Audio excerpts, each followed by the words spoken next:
Eu gostava de vendas, Bruno.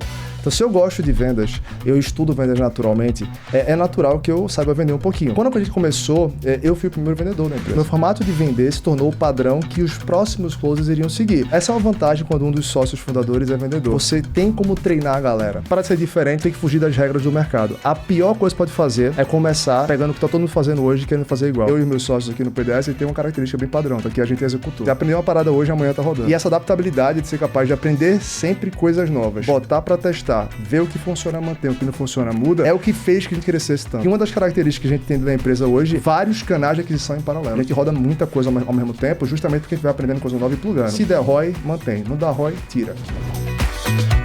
Fala galera, sejam bem-vindos ao KiwiCast, o podcast da KiwiFi. Eu sou o Marcelo Gualberto. Eu sou Bruna Rodrigues. E pra quem não conhece, o KiwiCast é o podcast que traz toda semana pessoas que fazem dinheiro através do marketing digital. E você tem um conhecimento e quer transformar ele em um negócio milionário no digital? Então fica aqui com a gente porque esse KiwiCast vai entrar na sua mente. O nosso convidado de hoje saiu do mercado tradicional de programação para construir uma máquina de vendas no digital. Em 2 anos de mercado, ele construiu um verdadeiro ecossistema educacional, ajudando programadores a conquistarem contratos internacionais e ganharem em dólar sem sair do Brasil.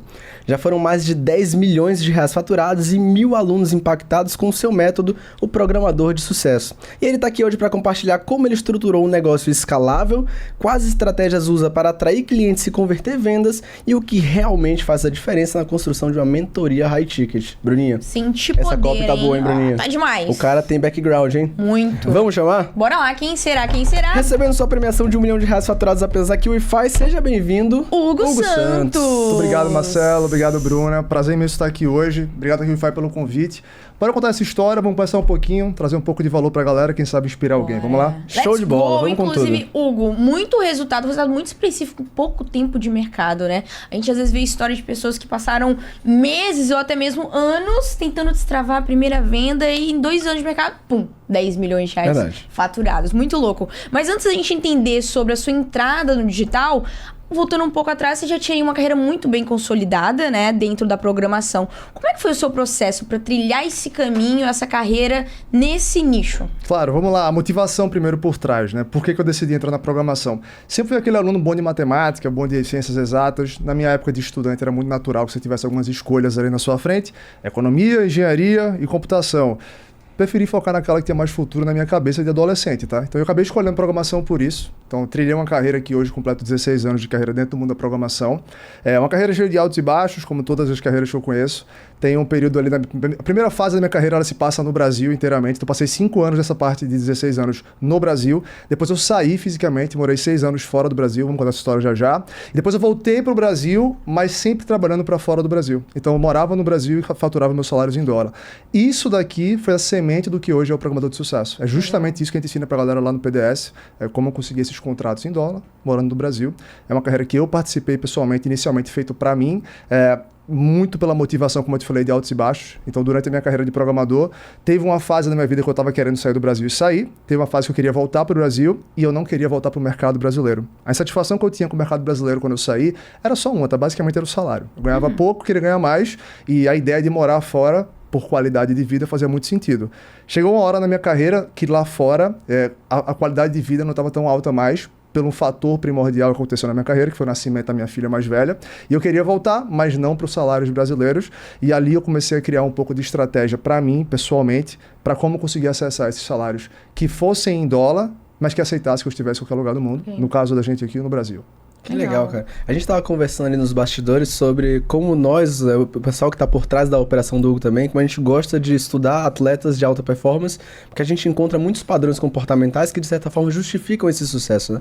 E pra gente é uma oportunidade muito grande de conversar com pessoas aqui no KiwiCast, que são pessoas que têm um resultado muito expressivo em uma área específica, que no caso é o mercado digital, e a gente aprende muito. Eu tenho certeza que quem tá ali do outro lado deve estar muito curioso pra entender quem é esse cara que faturou 10 milhões de reais em 2 anos. Então conta um pouco mais pra gente dessa sua experiência na área da programação pré-digital. Você contou aí o porquê, o que é que te motivou a entrar na programação. Mas fala um pouco mais desse início de carreira da programação, especialmente depois quando você viajou para fora, porque eu sinto que as pessoas que viajaram para fora, moraram fora e venceram no KiwiCast, venceram no digital e contaram essa história no KiwiCast, geralmente elas têm uma coisinha a mais, um aprendizado que elas tiraram dessa experiência de vida que auxiliaram esse resultado. Então, olhando para trás, esses 16 anos de carreira, Quais foram as principais lições que você tirou dessas vivências de morar fora, de lidar com um assunto que há 16 anos atrás era muito mais complexo de você atuar do que é hoje, né? Programação, no caso. Então conta pra gente um pouco da sua trajetória pra gente conhecer um pouco mais, Hugo. Claro, Marcelo, vê só, acho que é bem importante pontuar uma coisa aqui, que é assim, não tem como, eu não conheço ninguém pessoalmente, tá? Que morou fora do Brasil que não é uma pessoa adaptável. É muito difícil você chegar num lugar que não é a sua cultura natal, com a língua diferente da sua, na maior parte do tempo, né? Lógico que tem as exceções, e você demorar e durar nesse lugar sem se adaptar. Você precisa se adaptar. E quando eu migrei de profissional tecnológico para um cara do digital, foi a adaptação do mesmo jeito, cara. Tive que aprender novas habilidades, né? Por mais que eu já fosse um cara que pregasse, por exemplo, vendas dentro do mercado de TI, então eu consegui chegar a salários ali que impressionaram algumas pessoas no começo, tipo 100 mil reais por mês trabalhando para fora, porque eu sabia me vender. Não era porque eu era o melhor programador do mundo. Nunca fui, nem você. Não é meu vertente. Agora, eu sabia me vender muito bem. Quando eu migrei para o digital, vendas era uma capacidade que eu trouxe para nossa operação desde o dia 1, mas marketing não era. Então, a gente teve que aprender muita coisa e eu e meus sócios aqui no PDS, tem uma característica bem padrão, tá? Que a gente executou. Tipo assim, a gente aprendeu uma parada hoje, amanhã tá rodando. Vamos botar para rodar e bora testar. E vamos testar o que não funcionar. A gente tira o que funcionar, a gente bota para funcionar para sempre. E essa adaptabilidade de ser capaz de aprender sempre coisas novas, botar para testar, ver o que funciona, manter, o que não funciona, muda, é o que fez que a gente crescesse tanto. Então, assim, a gente saiu em 2 anos de empresa do zero para esse faturamento de 10 milhões, muito por causa disso. Não foi um golpe de sorte, não foi um negócio que a gente acertou na veia em algo. Você vê claramente o faturamento subindo escadinha, sabe? Vai subindo mês a mês, plugando coisas novas, escutando gente, conversando, trocando ideia, vendo o que os outros estão fazendo, bora tentar adaptar para nossa realidade? Bora. Isso aqui funcionou, mantém. Isso aqui não funcionou, troca. Então, acho que a característica primordial, quando a gente vai fazer um paralelo sobre a minha carreira lá fora do Brasil e a minha carreira como produtor digital, é essa capacidade de se adaptar muito bem e executar bastante. Fantástico. Em que momento dessa sua jornada você começou a olhar para o digital como uma oportunidade real, assim, de negócio? Bom, eu acho que para responder, Bruno, eu vou voltar uns 4 passos atrás, porque eu vou te explicar primeiro a motivação que deu origem ao que a gente chama de PDS, hoje Brahma do Sucesso, que não é do mercado digital. É uma coisa que aconteceu antes da criação do Instagram, por exemplo, na nossa rede social, tá? Seguinte, eu estava morando fora do Brasil, eu estava insatisfeito do Brasil, ganhava 5 mil reais como programador, decidi morar fora para ganhar mais. Então, me preparei bastante, descobri que o Canadá era um país muito aberto à imigração, a parte francófona, a parte que fala francês do Canadá, muito mais que a parte que falava inglês, decidi aprender francês, fui contratado por uma empresa e me mandei para lá. Fiquei no Canadá ao todo durante 6 anos. Os 2 primeiros anos era só festa e bagunça, estava maravilha, a gente se divertia bastante. No segundo ano para o terceiro, minha filha mais velha nasceu, lá no Canadá, e aquilo mudou um pouco a dinâmica da família. Então, o que era só bagunça e festinha, começou a ser vida de adulto, coisa séria. E a distância da família, a distância da galera, a distância de uma base sólida para nos ajudar, começou a pesar muito. Então eu comecei a querer voltar para o Brasil ali. Foram 2 anos bem complicadinhos no começo, aquela adaptação, primeiro filho, né? Quem já teve primeiro filho sabe como é. E a gente decidiu, num episódio até engraçado de ser contado, posso contar para vocês também, em um determinado momento nós iríamos voltar para o Brasil. A gente queria voltar para o Brasil, mas eu não queria voltar para o mercado brasileiro. Eu comecei a encontrar formas de fechar contratos remotos para fora e construir esse método na minha cabeça, que hoje é o método PDS, ali. Então, no meu 4º para o 6º ano do Canadá, foi quando surgiu o método PDS, que eu só vim ensinar para meus alunos 4 anos depois. Por quê? Porque quando eu fiz esse movimento e eu voltei para o Brasil, trabalhando para fora do Brasil remoto, eu voltei faturando 50 mil reais por mês como programador, que já é um salário muito acima da média nacional. E muita gente me perguntava, o que é que tu está fazendo, cara? Como é que tu chegou nisso aqui? Como é que tu conseguiu? Isso era antes da pandemia, tá, galera? Para quem tá ouvindo, é muito comum que a galera pós-pandemia conhecesse esse mercado de trabalhar remoto para fora. Pré-pandemia não era. Isso era bem difícil. E aí, para não ficar respondendo essa galera 10 mil vezes, estava começando a encher o saco, eu preparei um documento no Word, e esse documento no Word eu mandava, tá, isso aqui, o passo a passo, cara. Faz isso aqui que vai dar certo. E eu levei um monte de gente pro Canadá, por exemplo, assim, a galera, amigos meus queriam imigrar, trazia essa galera para lá seguindo passo a passo. Esse documento começou a ficar grande, começou a crescer, a metodologia foi crescendo, e ele virou um e-book, que eu joguei lá na Amazon, que tem o nome do Programador de Sucesso. Então, esse e-book, de 2020, 3 anos antes da nossa entrada no digital, foi a sementinha do que a gente plantou ali, do que viria a ser hoje o método PDS que a gente ensina para a galera lá na nossa mentoria, nos nossos cursos. Então, essa trajetória de entrada no digital, ela é gradual. Primeiro a gente lançou o livro, na verdade era só eu na época, e para me livrar de um trabalho, sendo bem sincero, eu só não queria ficar repetindo a mesma coisa 10 vezes para a galera. Depois de 3 anos, eu fui abordado por um amigo meu, um grande amigo meu, que está desde a adolescência, Ele tinha tido o primeiro contato com o mercado digital, ele era copy dentro de uma empresa enorme no Brasil de Direct Response, e começou a procurar mais sobre informação, acabou caindo na forma do lançamento, conheceu o trabalho do Érico Rocha, e começou a procurar pessoas para lançar. E ele, podia lançar o Hugo, né? O Hugo é um cara que eu sei que tem uma trajetória diferente, ele tem um marco expressivo na carreira, que é um programador que fatura R$100 mil por mês, não é normal, e ele já tem até um método.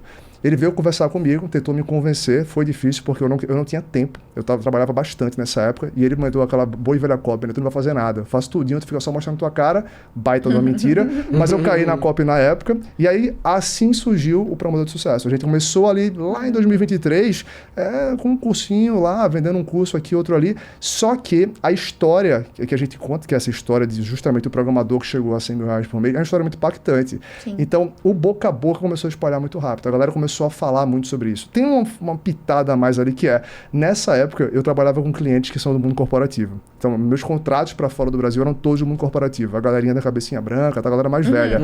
E eu trabalhava de Blazor. Como programador, trabalhando de Blazor é uma coisa muito normal. E aí isso daqui viralizou. Tipo assim, a galera simplesmente começou a... O que tá acontecendo? Tem um cara de Blazor falando que ganha R$100 mil por mês. Padrão. Exatamente. Então, no final das contas, acabou que ajudou a gente pra caramba no começo a espalhar essa mensagem. Porque a galera vinha pelo Blazor, mas ouvia a mensagem e falava, peraí, é possível fazer isso? Então, no começo, o crescimento foi bastante orgânico, muito por conta disso, porque a história era atraente, tinha um fator diferencial de quebra de padrão visual ali, mas quando a pessoa ia escutar a mensagem, era uma mensagem de valor. A gente sempre entregou assim, o método inteiro no Instagram, lá nas nossas redes sociais. Cara, é para fazer isso daqui, e você se fizer vai conseguir.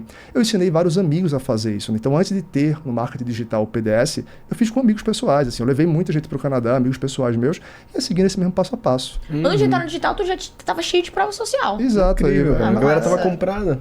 Agora você falou que foi um processo gradual. Primeiro você lançou um e-book, depois a oportunidade foi se criando até chegar no monstro que ela é hoje. Isso aí. No início, você conciliou o seu emprego, a sua atividade com o digital. Boa. Em que momento que você entendeu que, cara, agora é hora de eu focar 100% na minha empresa, virar aqui e largar, queimar essas pontes? Essa resposta é bem clara na minha cabeça, tá, Marcelo? Porque, assim, o primeiro ano da empresa era o famoso assim, vamos ver qual é. Né? Era muito foco da gente. Eu trabalhava full time nos meus projetos de programação, o meu sócio era professor universitário, dava as aulas de dinheiro normal, e a gente fazia aquilo ali como uma coisinha à parte. E aí a gente ficou o ano de 23 inteiro nesse formato. Full time dos dois lados e o Programador de Sucesso, ali aquele negocinho que vamos ver qual é. Mas esse ver qual é no primeiro ano já fez mais de 1 milhão. Então a gente bateu 1,2 no primeiro ano e começou a ganhar uma atração muito violenta por algumas decisões estratégicas que a gente tomou em janeiro de 24, que impossibilitaram que eu continuasse full time ele também. Então, gradualmente, como eu trabalho com contratos para fora do Brasil, por hora, eu não tenho um emprego, eu trabalho com contratos por hora, eu simplesmente fui reduzindo as horas que eu fazia para cada um dos meus clientes, gradualmente, até chegar hoje que eu ainda tenho alguns contratos ativos, bem menos do que antigamente, chegou nem perto do que eu tinha antes. O meu sócio saiu completamente das aulas da universidade, ele está com a gente 100% hoje de tempo de dedicação. E em que momento de decisão foi esse? Foi quando, por a gente trabalhar com high ticket, de ser um produto onde eu tenho um contato com meus alunos, com meus mentorados, eu ajudo pessoalmente essa galera, chegou um ponto onde eu estava fazendo basicamente 14, 15 horas por dia todos os dias, entre programação e a mentoria. Eu tive que tomar uma decisão, né? E eu falei, beleza, programação, eu adoro, eu gosto bastante, inclusive eu gosto de programar ainda, mas eu já cheguei onde eu tinha que chegar. Eu estava há 3 anos com faturamento estagnado. Então, assim, eu sou viciado em subir faturamento. E eu cheguei nos 100K, muito por conta disso, e eu estagnei durante 3 anos. Falei, eu não sei o que fazer para subir. Desse outro lado, eu estou me divertindo, é uma coisa diferente, um monte de aprendizado que eu estou conhecendo aqui, que eu nunca conheceria trabalhando com programação. Tem a possibilidade de expandir muito mais, e o principal, tá ajudando uma galera. Quando você vê os primeiros mentorados entrando nas vagas, conseguindo os primeiros contratos, mandando aquela boa e velha DM para você, eu consegui, obrigado, tal.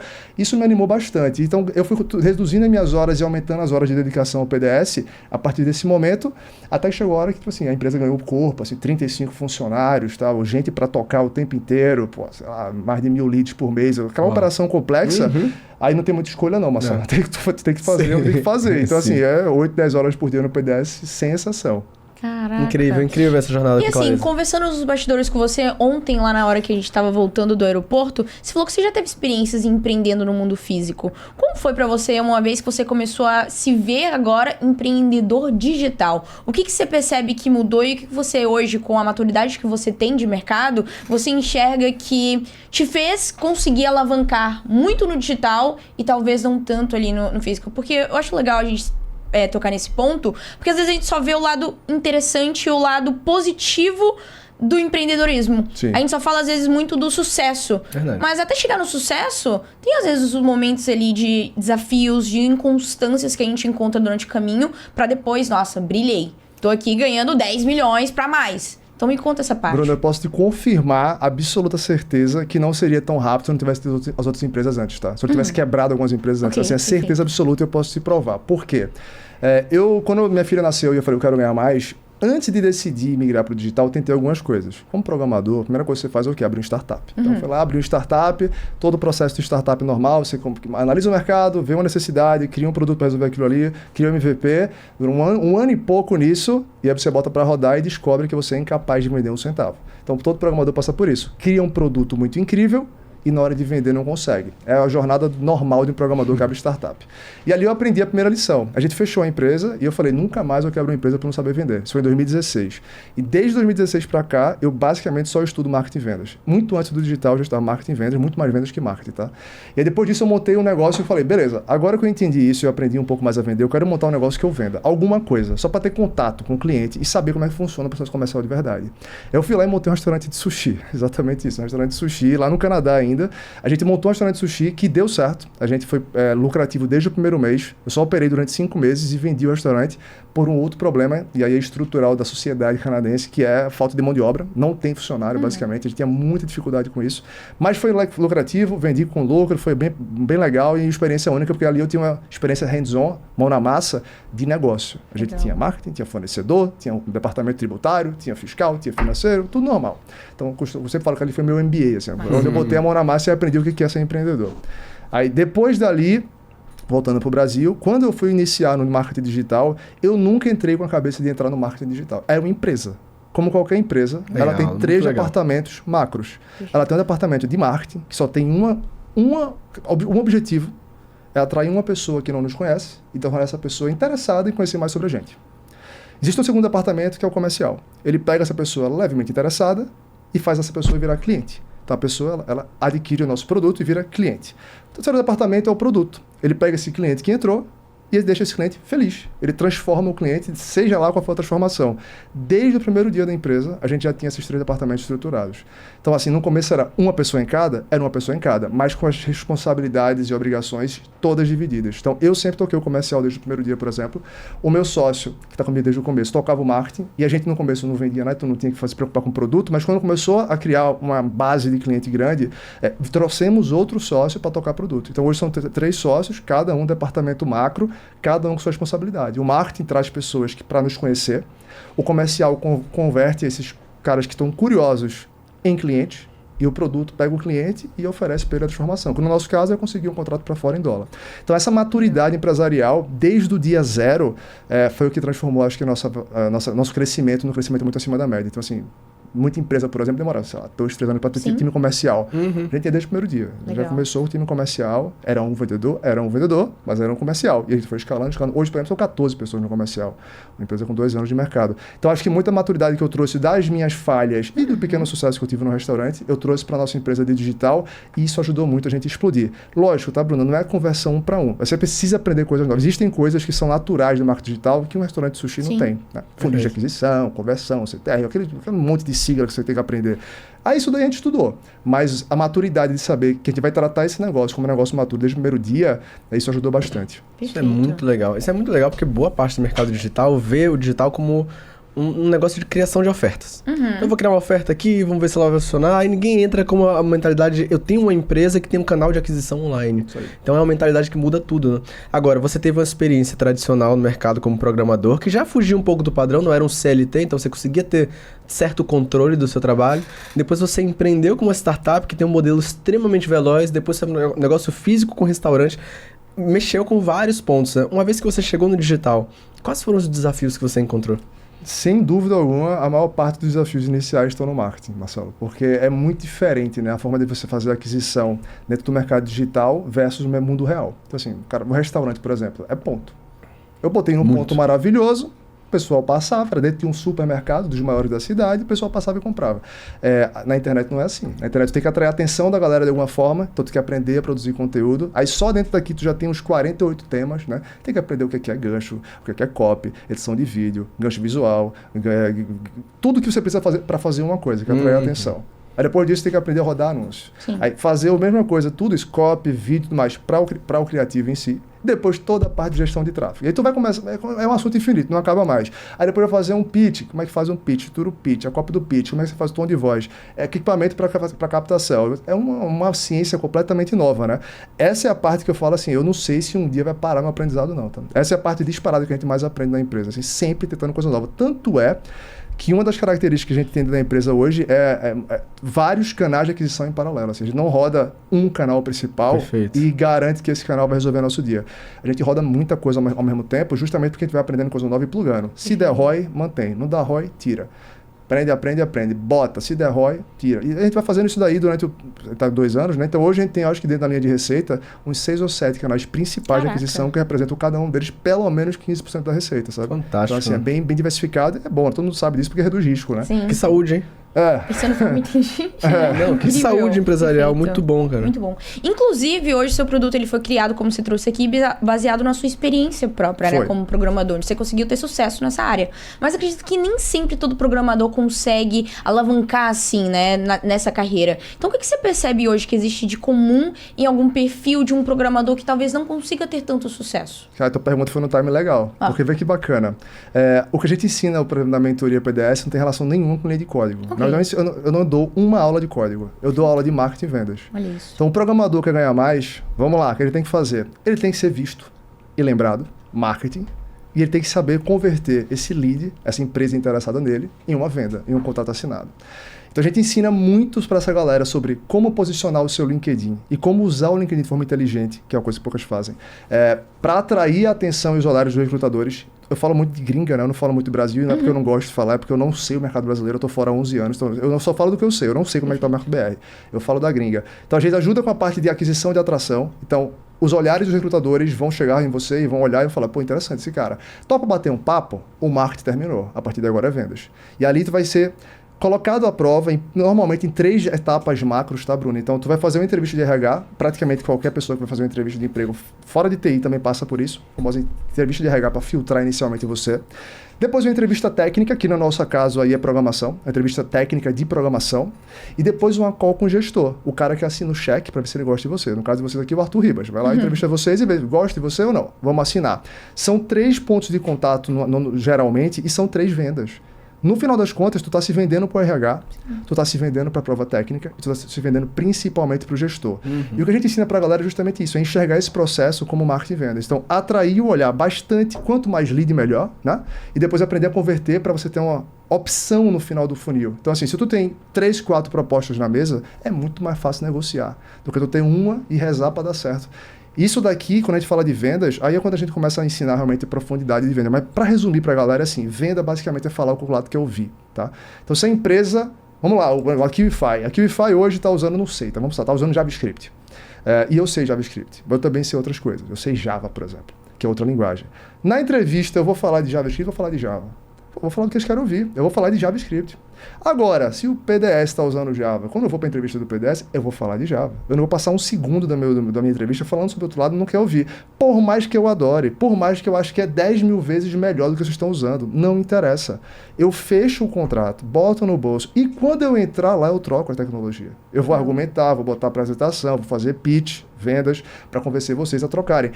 Processo seletivo durante as entrevistas é a hora de fechar o contrato. Não interessa se você está apaixonado pela linguagem ou não. Então, muito da educação que eu faço com meus alunos é ensinar isso. O que falar em cada uma das etapas para você ser aprovado. Depois que você sabe o que você vai falar, Bruno, aí a segunda parte mais importante é praticar. Porque uma coisa é tu saber o que falar. Outra coisa é chegar lá e fazer na hora em inglês, já que a entrevista é para fora, e entregar, né? Okay. Não é tão fácil assim. Então, a gente pratica muito lá dentro. A gente basicamente fala para a galera, beleza, vendas é isso. Vocês vão fazer isso daqui. Quando vocês chegarem lá, vocês já sabem o que vão fazer. Correto? Correto. Agora vamos praticar. E se você fizer... Vamos fazer um exercício mental, né, Bruna? Tá chegando um monte de recrutador. Teu LinkedIn tá bombando. Todo mundo aqui sabe que o LinkedIn tá bombando. Cheio de recrutador. E tu é bom pra caramba de entrevista. Porque tu praticasse 100 vezes. Tem como dar errado? É impossível. Então, assim, basicamente o trabalho é ensinar pra galera marketing e vendas. Quando tu pluga isso junto com um programador que já é bom, e brasileiro é bom pra caramba, é muito bem visto lá fora. Tanto é que na empresa que eu fui levado pro Canadá, nós éramos 17 brasileiros. Caramba. Uma empresa que não é tão grande, tá? Tem, sei lá, 200 funcionários.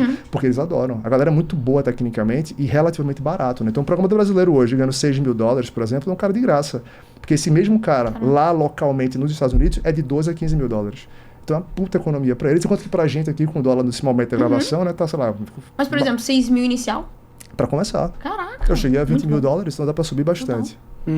Cara, você tem uma trajetória que quebra muito o padrão, mas eu vou te contar que você também tem um perfil comportamental que foge muito do padrão esperado do programador. Sim. Então quando a gente espera o programador, a gente espera aquele cara que vai estar atrás do computador, ele não tá se portando muito com a saúde, ele tá mesa na tela, não se comunica geralmente muito bem, ele se comunica muito bem com as máquinas, e já no seu caso não, os caras se comunicam super bem, tem claramente uma clareza muito grande de negócios e outras atividades que te interessam.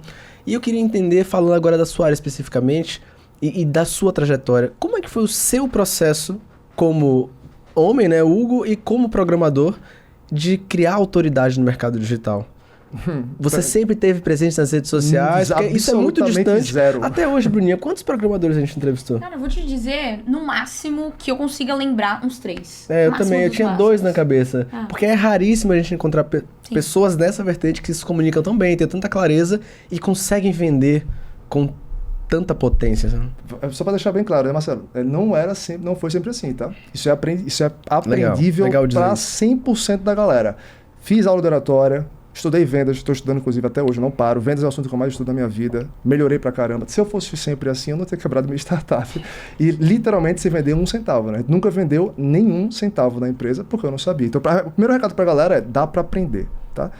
Aula de oratória está aí para isso, né? E livros e cursos de vendas estão aí para isso.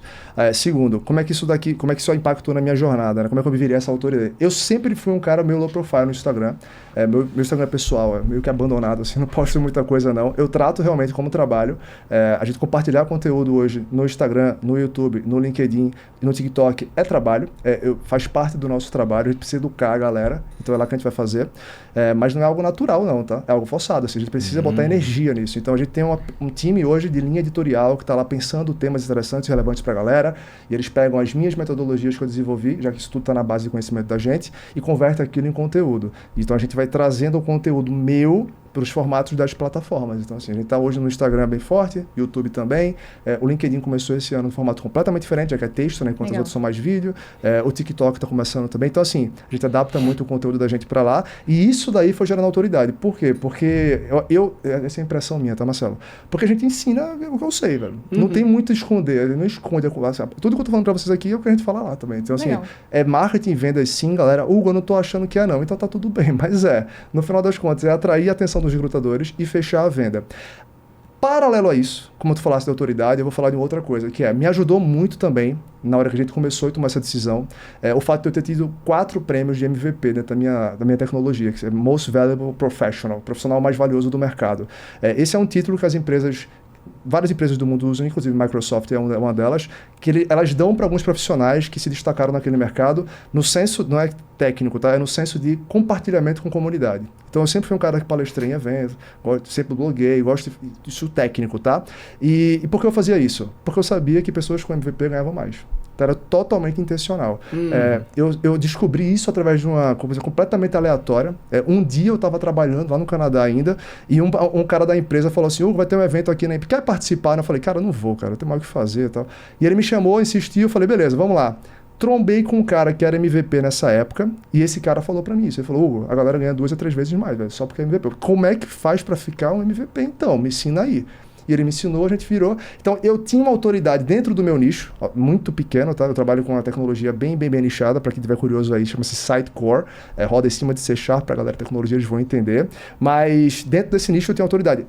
Quando a gente criou o PDS, nenhuma, absolutamente nenhuma. Foi na base de confiança mesmo, assim, trocando informação, fazendo muita live, trocando muito valor, webinário de 3, 4 horas, dando muita aula pra galera, completamente de graça, até a gente começar a criar aquela atração inicial. Legal. É legal você trazer isso aqui, porque às vezes vários tipos de, não só programadores, mas profissionais não entendem a hora de ser intencional. Às vezes você não pode nem gostar ali de fazer, de aparecer e tal, mas olhando pro lado do trabalho, você precisa, por exemplo, ter esse olhar estratégico para todas essas partes. Mas agora sim, indo para a parte de produtos. Hoje você tem uma esteira de produtos, que a gente estava conversando. Como é que veio a criação dela? Ela já foi pensada desde o começo? Como é que foi? Completamente orgânica, tá? Foi assim, eu te contei a história do livro. Sim. Então o livro, ele tem, de forma meio rasa assim, porque era o que eu tinha na época de conhecimento, isso é 2020, ele tinha ali a semente do método PDS, que é justamente isso que eu estou ensinando para vocês. 3 anos depois, a gente começou a criar a primeira leva do marketing digital dentro da empresa, que foram cursos gravados. Então a gente criou o nosso curso com a metodologia toda lá, toda entregue, toda gravada.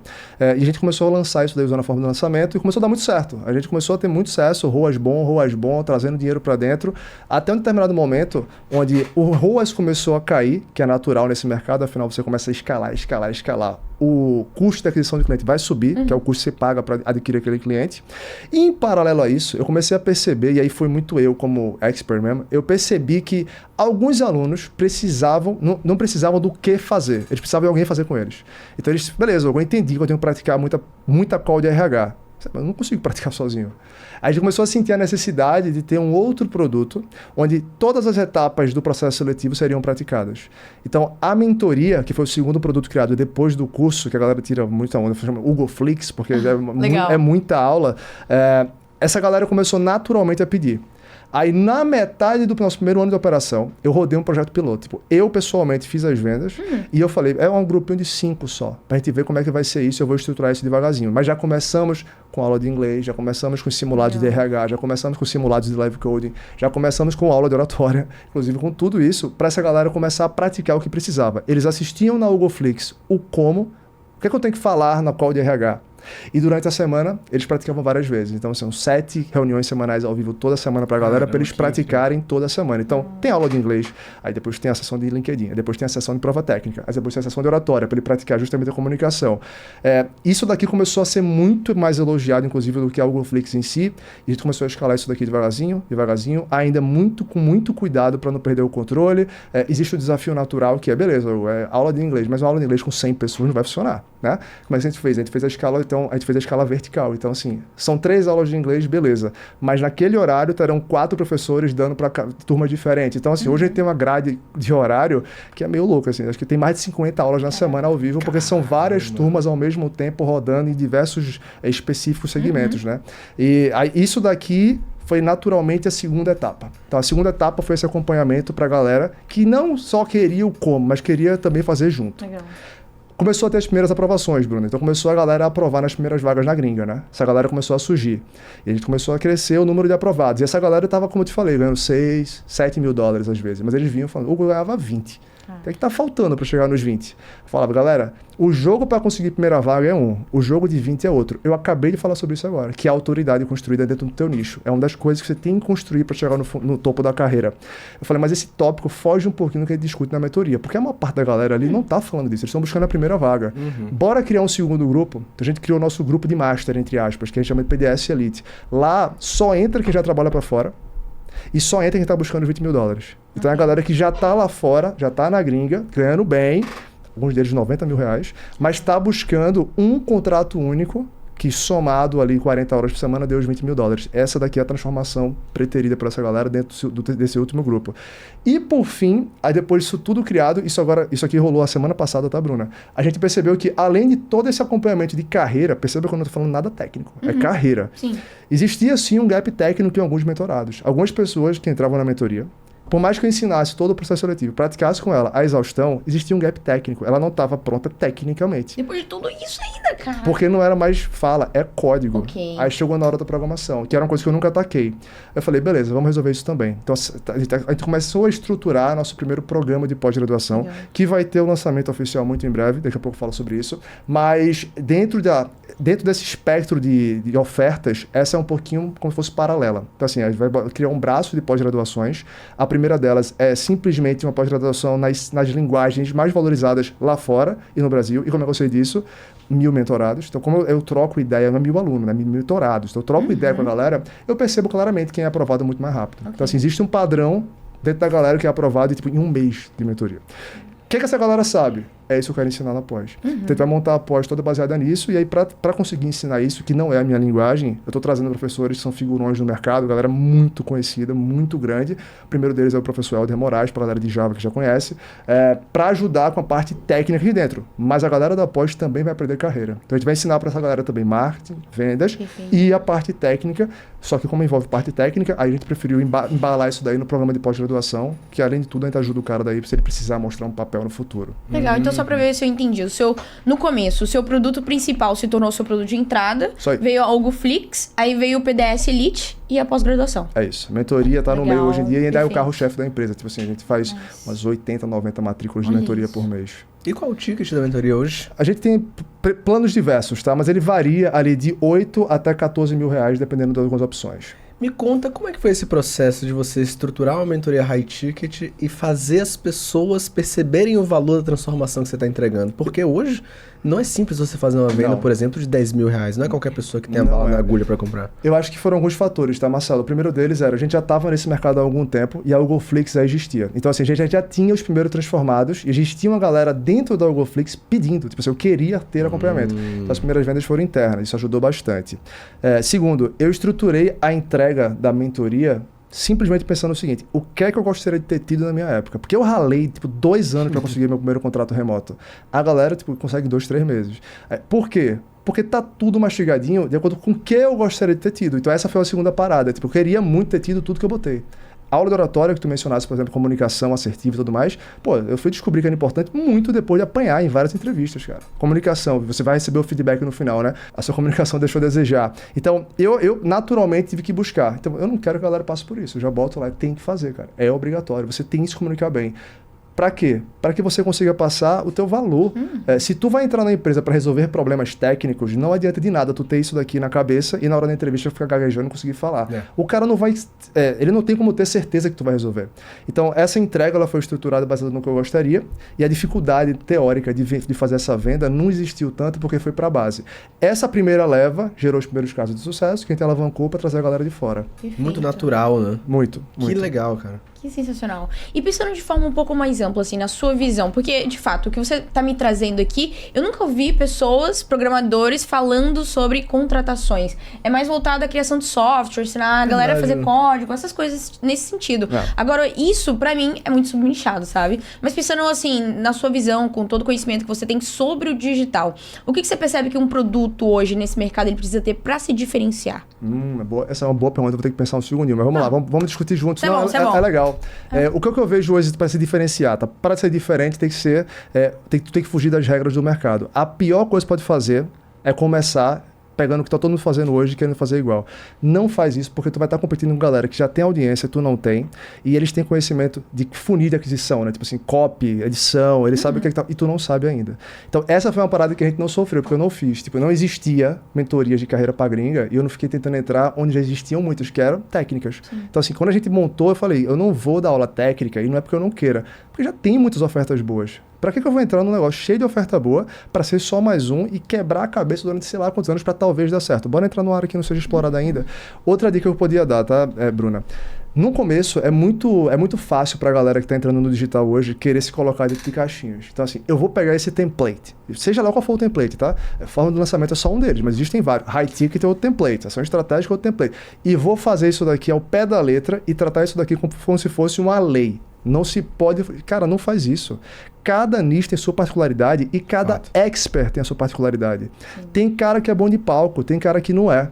Então, só porque está no template que o cara tem que fazer evento presencial 3 vezes ao ano.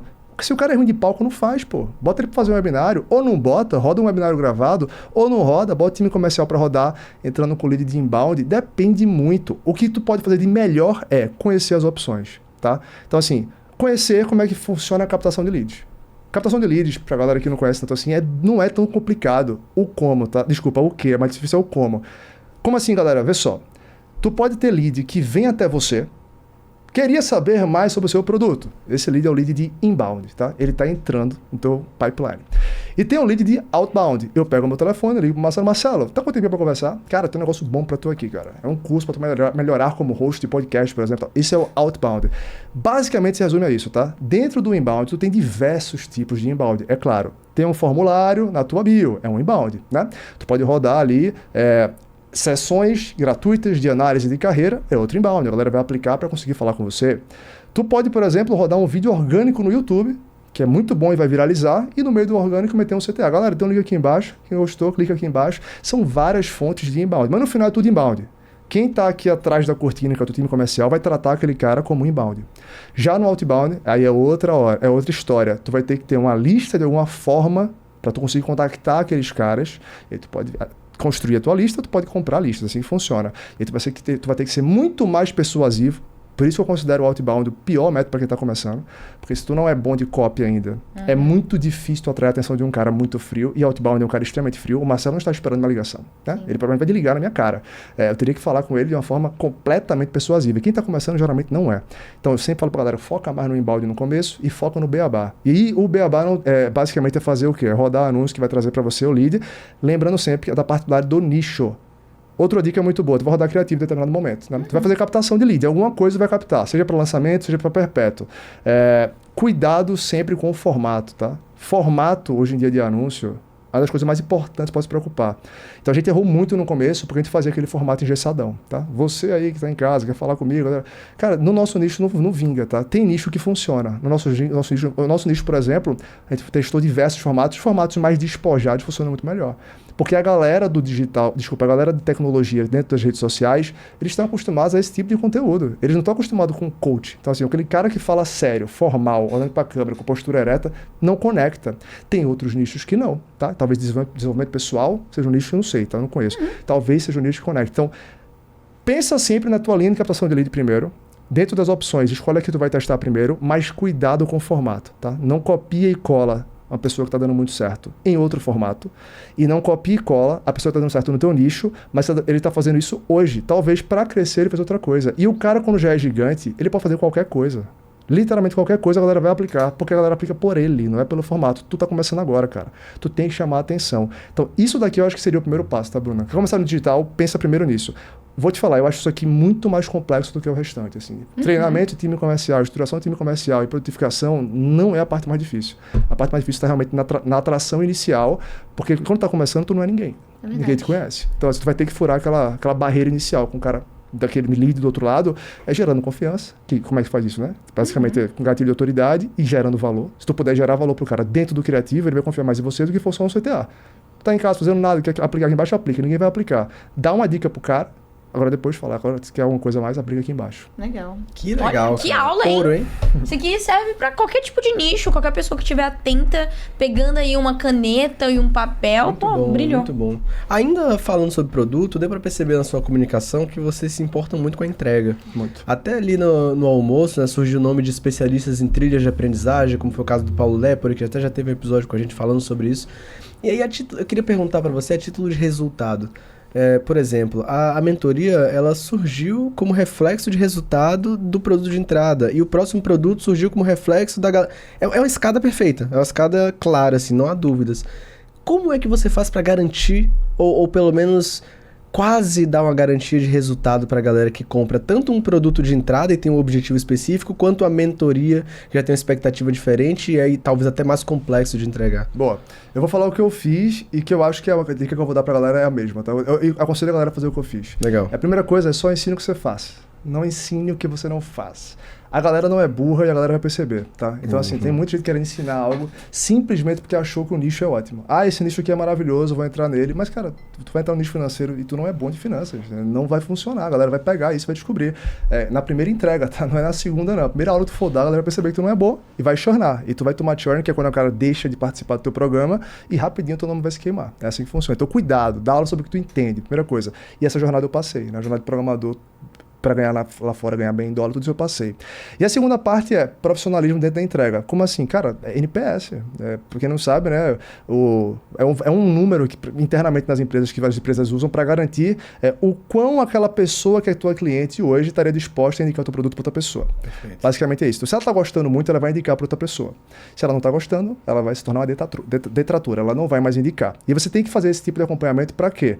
Para você entender se a entrega está sendo boa aos teus olhos, mas não aos olhos do cliente. Isso acontece muito, tá, Marcelo?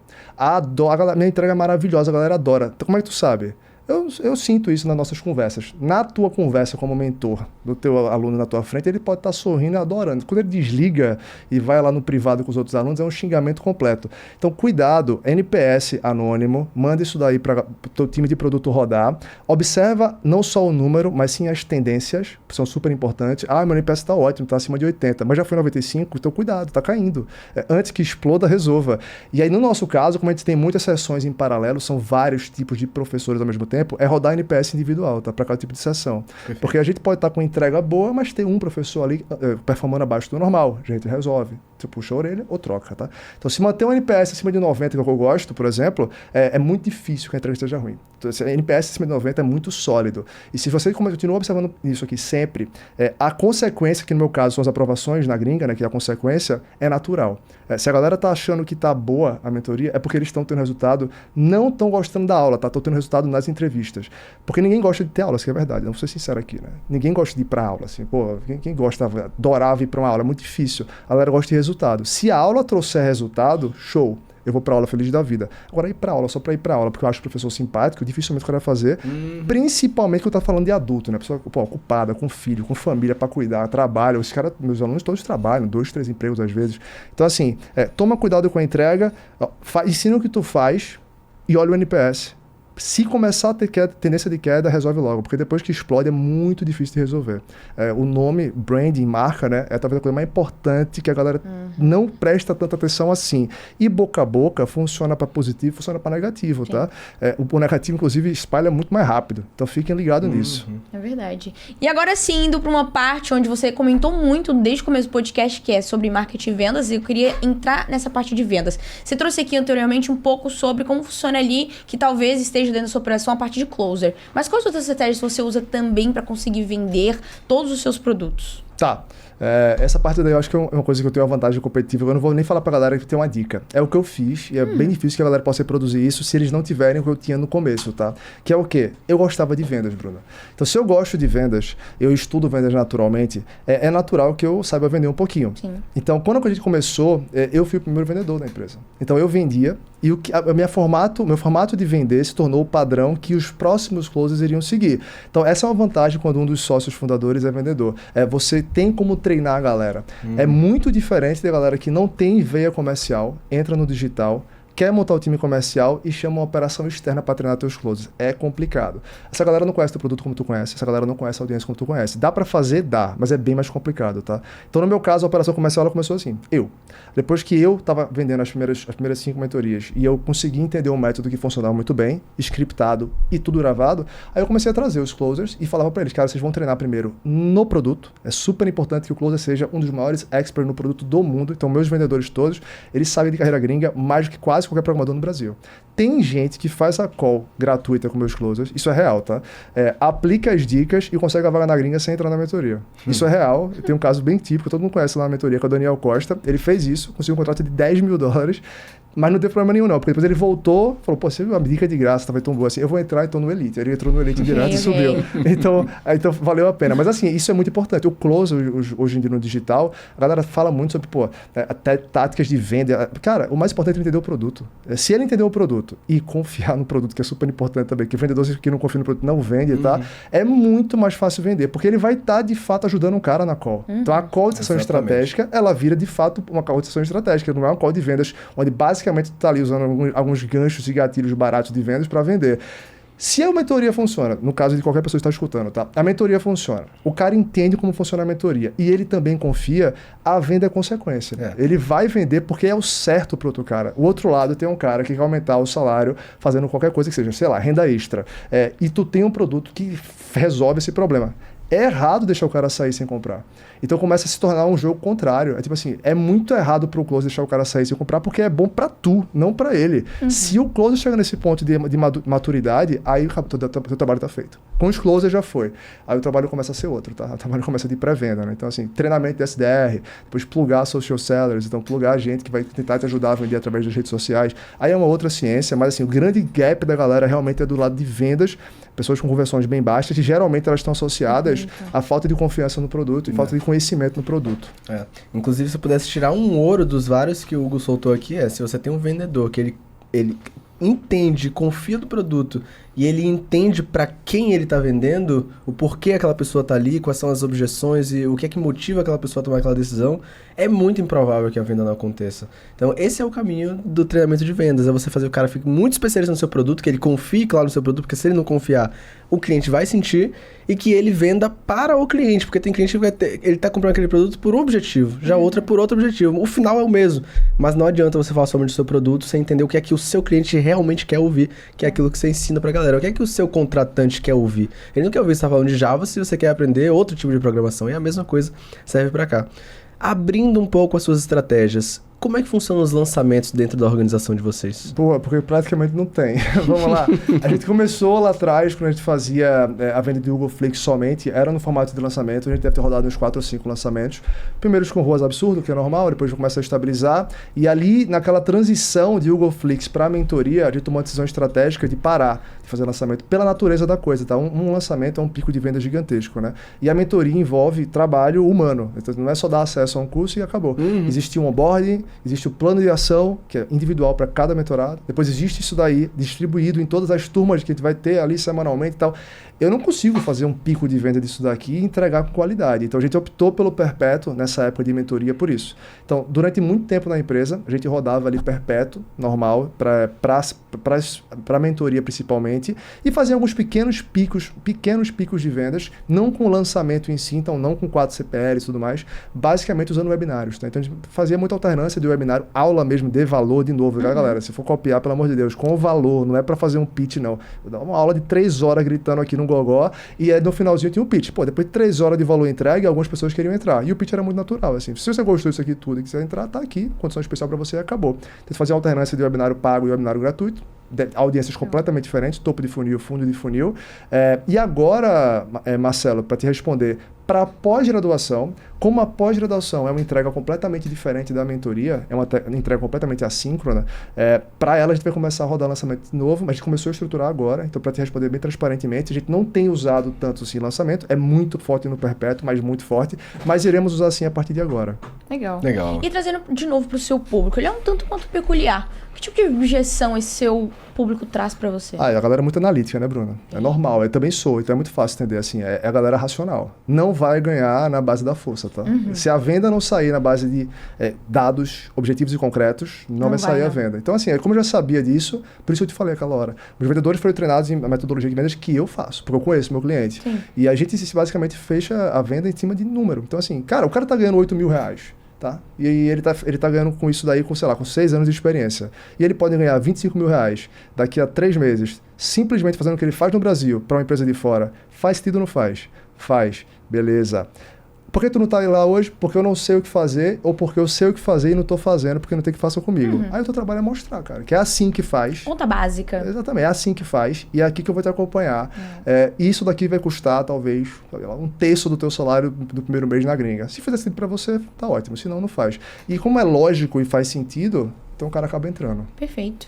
Meio que vender como se fosse um sonho. Aprendi com o Marcelo aqui esses dias. A gente tá conversando. É transformação no final, né? Ninguém quer comprar a mentoria. O cara quer comprar a vaga na gringa. Entendeu? Isso. Então ele quer basicamente passar na vaga e o caminho para chegar lá, um dos caminhos é a mentoria. Nice. Agora, em 2 anos você construiu um faturamento absurdo, um negócio extremamente saudável, até um pouco impactado com os canais de aquisição, a distribuição dessa aquisição. Quais são os próximos passos agora, cara? A gente vai entrar muito forte agora no ramo de pós-graduação, tá, Marcelo? A gente maximizou o que eu queria ter cumprido com esse papel de carreira gringa. A gente vai manter tudo rodando como está hoje, não vamos mais acelerar. A gente está muito satisfeito com o faturamento anual desse braço da empresa, que é o braço de carreira. A gente vai começar agora a acelerar um pouco mais no braço de pós-graduação. Então, o primeiro lançamento oficial da primeira pós vai ser aqui agora, muito em breve eu vou anunciar para a galera também, mas não pararemos por aí, não. Vão ter outras, assim, a gente vai fazer mais pós-graduações, sempre com um diferencial primordial, que é assim, a gente não vai ensinar o que eu quero, vai ensinar o que o mercado quer. Legal. E não vai ser pós-teórica. Eu sou um cara muito crítico de faculdade e universidade por causa disso. Assim, a galera inventa muita teoria. Os professores estão fora do mercado há muito tempo, não é culpa deles, tá? Mas eles querem ensinar o estado da arte da teoria. Então, assim, criou-se uma nova linguagem de programação no mundo e eles têm que ensinar porque criou-se. Se o mercado não está absorvendo, não tem que ensinar. Então, pelo menos na pós que eu controlo, que é a minha, eles vão ensinar o que o mercado cobra. Então, o que o mercado está cobrando? A, B e C, a pós será somente isso, nada mais que isso. Plugando sempre marketing e vendas. Então, o diferencial da gente é na pós-graduação que a gente vai abrir. A parte técnica é sempre ser alinhado com o mercado, ensinado por grandes figuras do mercado, não do mundo acadêmico, e você vai sair de lá preparado tecnicamente e do ponto de vista de carreira. Esse é o nosso grande passo assim, para esse ano e para o ano que vem, e vai ser o foco da gente nos próximos 2 anos. Nice! Fantástico. Muito bom, que Nossa, clareza. podcast incrível, mas não acabamos, né, Marcelo? Chegou a parte boa agora, hein, Bruninha? Nosso momento bate-bola, jogo rápido, que inclusive temos umas perguntas bem legais aqui pra ti. Bora lá. Vou te explicar como é que funciona. Nós vamos jogar perguntas aqui, ó, papum pra você. Você responder na mesma velocidade pra gente, com uma frase ou uma palavra. Combinado? Vamos lá, vamos Boa. tentar. Então vai lá, vou começar aí, Marcelo. Manda.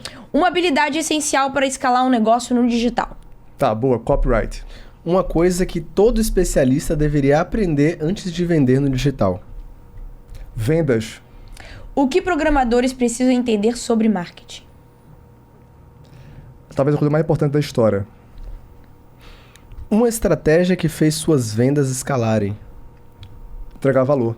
E pra finalizar, o que você mais aprendeu depois de faturar 10 milhões de reais no digital? Que eu não sei de nada ainda. O cara é bom, né? O cara é bom, né? Chegou uma hora boa agora, hein, Bruninha? E eu quero saber que hora é A essa, hora hein? da nossa caixinha de perguntas. Eu já vou começar aqui com a pergunta do Alex Bernardes 2. Ele perguntou: Hugo, tenho inglês A2, consigo vaga na gringa? Sou sênior com 8 anos de experiência. Até é legal de fazer esse exercício que eu faço bastante com a galera, tá, Marcelo? É assim, eu faço questão de filtrar muito quem entra na mentoria. Isso é bem sério. A gente recebe 1.200 aplicações por mês para a mentoria e entram 80.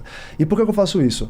Para garantir que eu consigo entregar para quem vai entrar. Tipo, não consigo... Se eu não conseguir entregar, não boto para dentro. É por isso que o NPS é tão alto. É porque realmente eu prefiro dizer não pro dinheiro de hoje para dizer sim pro dinheiro de amanhã, tá? Então, o exercício que eu sempre faço assim, tem vaga para todo mundo na gringa? Não tem. Não tem vaga, por exemplo, para galera com pouquíssima experiência. Então, eu costumo falar para a galera que abaixo de 3 anos é muito difícil. Por quê? Esse cara está começando a carreira. Ele não é um programador formado, ele está se formando ainda. E o trabalho remoto, na natureza da coisa, é um trabalho que é muito difícil de formar alguém. Você não está fisicamente com a pessoa. Como é que você vai estar tutorando aquela pessoa remotamente? Então, é muito complicado. E as empresas de fora, elas estão vindo para aqui pegar o cara pronto, cara. Elas não estão a fim de preparar ninguém. Então, eu sempre peço para a galera, acumula pelo menos 3 anos de experiência, cara. Depois tu foca nisso. Ele está com 8. Check. Isso aí passa, tá? Inglês A2, que é o inglês iniciante. Para quem não conhece na hierarquia, A é iniciante, né? B intermediário, C é avançado. Ele está no iniciante 2. Ele não está no nível que precisa hoje, ele está provavelmente há uns 2, 3 meses no nível que precisa para passar. Desde que, aqui é o grande pulo do gato, tá? Ele não aprende inglês para a vida. Tu é um cara que sabe inglês também, vocês dois, tá? Inglês para a vida é muita coisa, cara. Ele pode aprender inglês para entrevista.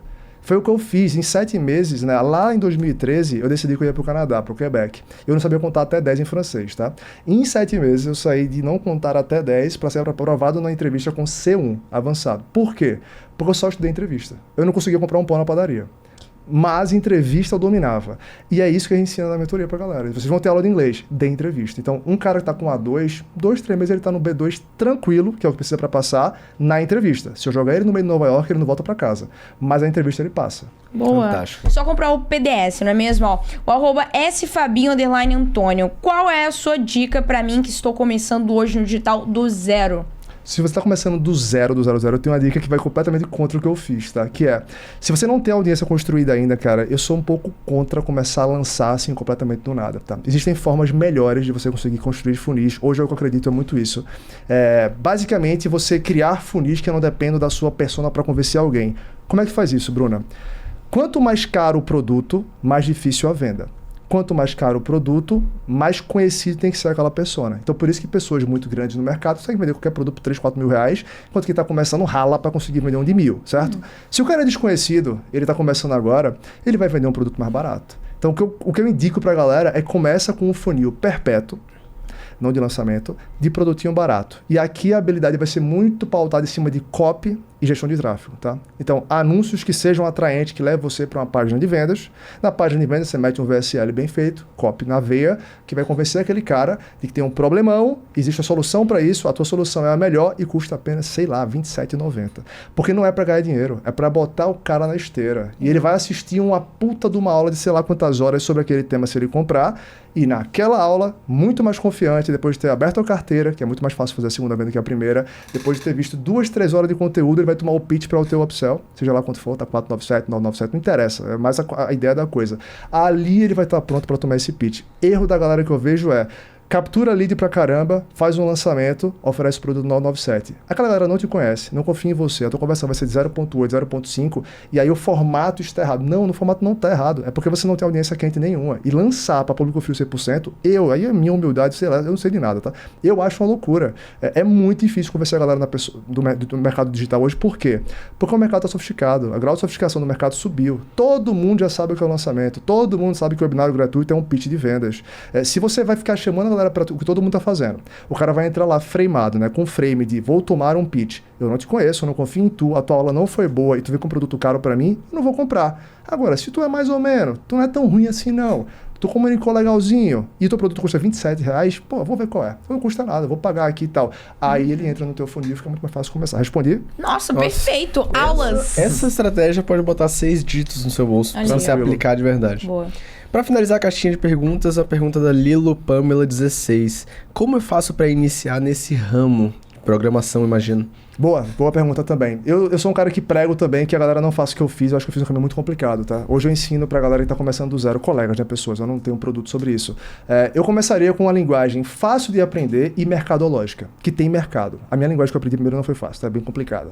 Eu começaria com JavaScript, por exemplo, e eu sempre falo pra galera o seguinte: começa com a linguagem que tem que ter um aspecto lúdico. Tu tem que estar vendo na tela, nem toda linguagem, Marcelo e Bruno, que você programa, você vê uma coisa na tela, tá? Tem linguagem que é só servidor. Você programa, dá um play, tu não vai ver nada. É só execução por baixo dos panos. Horrível para começar. Foi o que eu fiz e eu não aconselho ninguém. Começa com algo lúdico, velho. Começa com programando site, que é o que todo mundo na internet inteira pensa quando pensa em programação. É programação de site. JavaScript, HTML, CSS. Só. Começa com tutorial de graça. Tem um monte de coisa na internet. Começa devagarzinho. Constrói a tua primeira página e bota na tua cabeça assim: eu quero fazer uma página X. O que é que eu preciso para isso? Bora estudar. Quando tu fizer essa primeira página X, tu já tem ali o que eu chamo de tríade, que são as 3 linguagens principais: HTML, CSS e JavaScript. Tem isso, show. Começa a complexizar um pouquinho mais. Aí tu vai jogar frameworks em cima daquilo, e aí existem diversos, eu posso citar só um aqui que é React, mas existem diversos, e só isso daqui já tem mercado. Então assim, em pouco tempo, 6 meses, 1 ano, não sei, depende muito da pessoa, tá? Eu demorei 2 anos e meio para conseguir a primeira vaga, de estagiário, inclusive. Se por pouco tempo a pessoa está pronta para o mercado. Aí outra dica que eu dou é choque de realidade, tá? Esquece essa história, primeiro salário de R$5.000, não existe, é mentira. A galera que vende para você está mentindo, tá? Salários iniciais de programação não pagam isso, depende muito da região, tá? Mas a média vai, sei lá, R$2, R$3.000. Aceita até menos, porque o primeiro trabalho não é pagar dinheiro não, é para aprender. A pessoa que entra com 6 meses, 1 ano de programação no mercado de trabalho não sabe programar, tem que ter isso muito claro na cabeça. Tu tá se formando ainda, tu tá recebendo para aprender, cara. Agradece a Deus que existe isso. Não é tudo profissão que você pode entrar em um ano e já começar a ganhar dinheiro. Então essas são as 2 dicas principais: escolhe a linguagem fácil e mercadológica e alinha a tua expectativa com o mercado de trabalho, senão tu vai se frustrar muito. Eu me frustrei bastante no começo por isso. Eu achava que saía de lá ganhando R$7.000. Não conseguia durante 5 anos ganhar isso. Só fui ganhar isso depois que eu voltei do Canadá pro Brasil. Perfeito, é isso. Que legal. Esse bate-papo foi muito bom, hein, Bruninha? Foi muito legal, eu gostei bastante, deu pra aprender muito, insights que podem ser aplicados não só nessa parte de nicho de programação, mas em qualquer outro nicho, não é mesmo? Eu gosto de conversas assim, e Marcelo. Também uma conversa de skin the game, né? Muito. Tá claramente no jogo, Sim. por isso tem tanta clareza na fala. Obrigado. Agora não terminamos, hein, Bruninha? Não terminamos, porque agora temos o quê? Presentinhos Temos que faz. mimos. Opa! Chegando aí pro Hugo, pro Davi, pro Danilo, pra todo mundo que tá aqui presente neste grandíssimo KiwiCast. Ó, Opa, o que tem Agora aí? você tem a sua própria canequinha KiwiFi. Muito obrigado, querida. Boa. Valeu, Marcelo. Obrigado, Bruna. tamo Com junto. fotinho e tudo, galera. Esse presente é para agradecer a sua presença, você ter compartilhado tanto conteúdo de valor e totalmente aplicável com a nossa audiência. Tenho certeza que a galera vai querer continuar te acompanhando para aprender mais sobre o assunto, então já deixa aí suas redes sociais e da empresa também, para o pessoal poder acompanhar o trabalho Claro, de vocês. Programa do Sucesso em todo lugar. Só botar lá no YouTube, TikTok, Instagram, LinkedIn, vocês vão achar. Eu agradeço o convite, na verdade, Marcelo e Bruno. Foi um prazer danado, gostei muito e, como eu falei, desde o começo, assim, muito da nossa metodologia é entregar valor pra cacete, velho. Espero que tenha ajudado de alguma forma. Aí as pessoas que assistiram aqui ao nosso programa. E, de novo, quem tiver alguma dúvida sobre os temas debatidos aqui, é só me chamar na rede social, troca ideia numa boa, sem estresse. Acessível! Bom demais, né? E, Bruninha, pra quem ficou com a gente até o final, o que a gente tem que fazer? Que os que ficaram aqui até o final, que eu tenho certeza absoluta que vocês ficaram, já deixem aquele super like. Comentem aqui os insights valiosíssimos que vocês pegaram com o nosso querido Hugo Santos. Comentaram? Então agora se inscreva no nosso canal e ative o sininho, hein? Pra vocês não ficarem de fora de nenhum novo episódio que sair aqui do QuickCast. E aquele ponto bem importante que vocês já sabem, o Marcello, aonde a gente se vê? A gente se vê no próximo QuickCast, é um compromisso e eu vejo todos vocês lá. Valeu! Valeu, galera! Uhul!